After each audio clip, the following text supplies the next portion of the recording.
Salut à tous, je m'appelle Lionel Maroc et bienvenue à ce premier tutoriel de la chaîne FX Fait Maison portant sur la création des explosions dans le logiciel Maya et After Effects. Alors, nous allons apprendre à réaliser des explosions de ce type.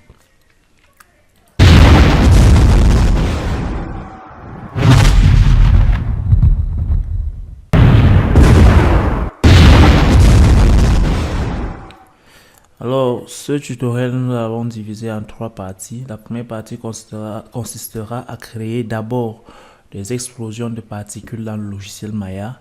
La deuxième partie consistera à créer maintenant nos flammes à partir de l'explosion de particules.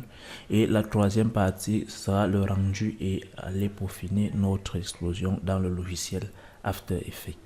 Donc, on s'y met tout de suite. On commence par la toute première partie. Alors là, je suis à la version Maya 2018, mais vous pouvez le faire avec toutes les versions 2013, 2014, 2015. Si vous avez N-Particle, vous avez Maya Fluid, vous pouvez faire cette formation sans problème. Donc, on y va. D'abord là, je vais me mettre en mode FX et puis on va venir paramétrer notre projet. On va se mettre à 25 images par seconde et on va commencer à la toute première seconde et on va aller jusqu'à 72 non 75. C'est bon, ça fait 3 secondes. D'accord.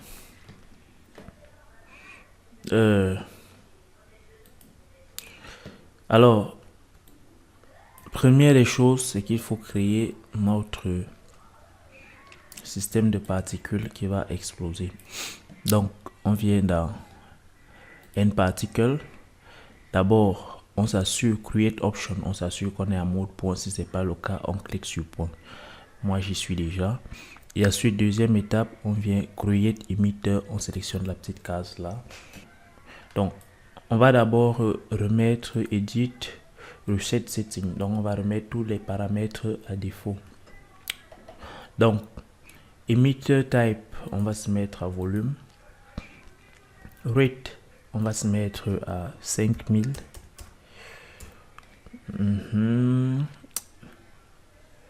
On descend. Volume Shape, on va choisir sphère.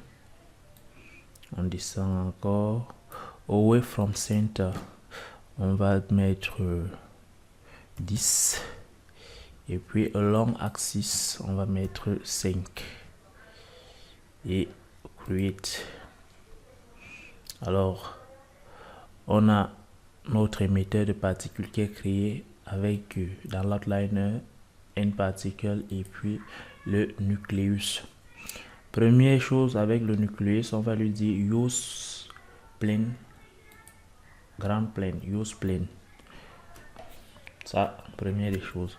Ensuite, on revient sur l'émetteur de particules. Alors, on va le décoller légèrement du sol, donc on va l'élever d'une unité.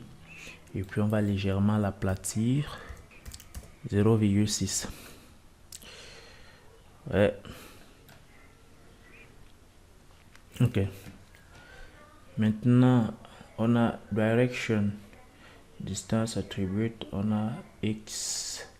Non, on va mettre 0 et puis on va plutôt se mettre à Y. D'accord. Maintenant, on va aller dans le Particle Shape.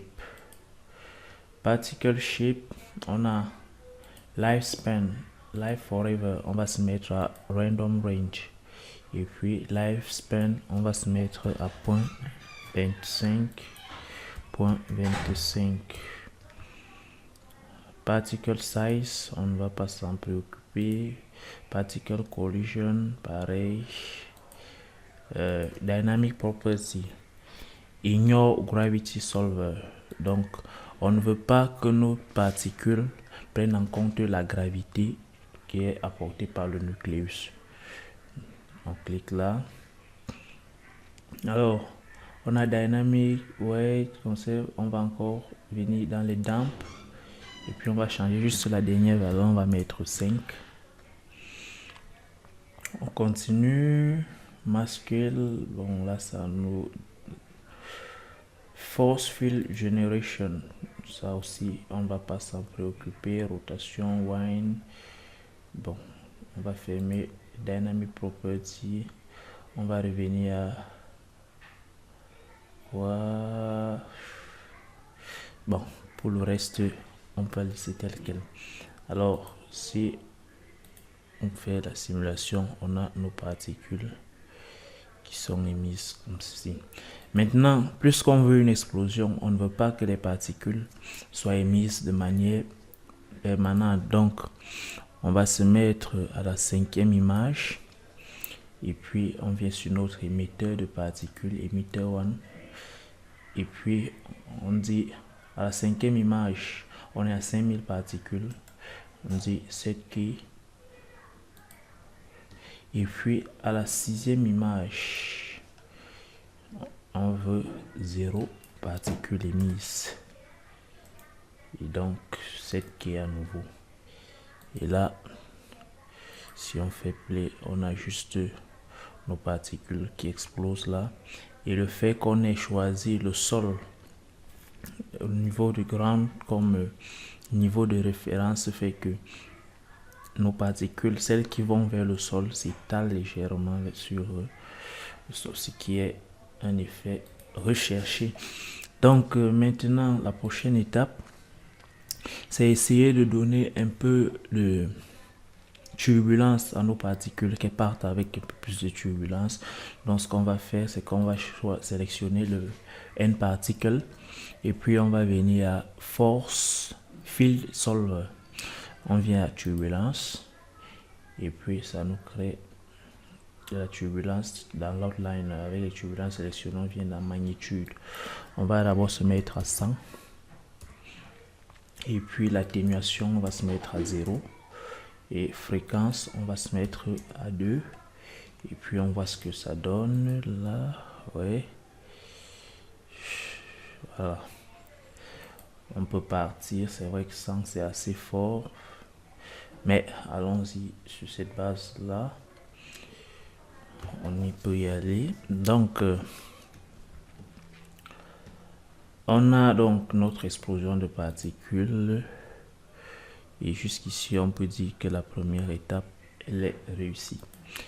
Donc ce sera tout pour cette première étape. On se retrouve tout de suite pour la deuxième étape, celle qui va consister maintenant à générer notre flamme à partir du fluide du conteneur 3D. Je vous dis à tout de suite pour la suite je vous dis à tout de suite pour la suite du tutoriel.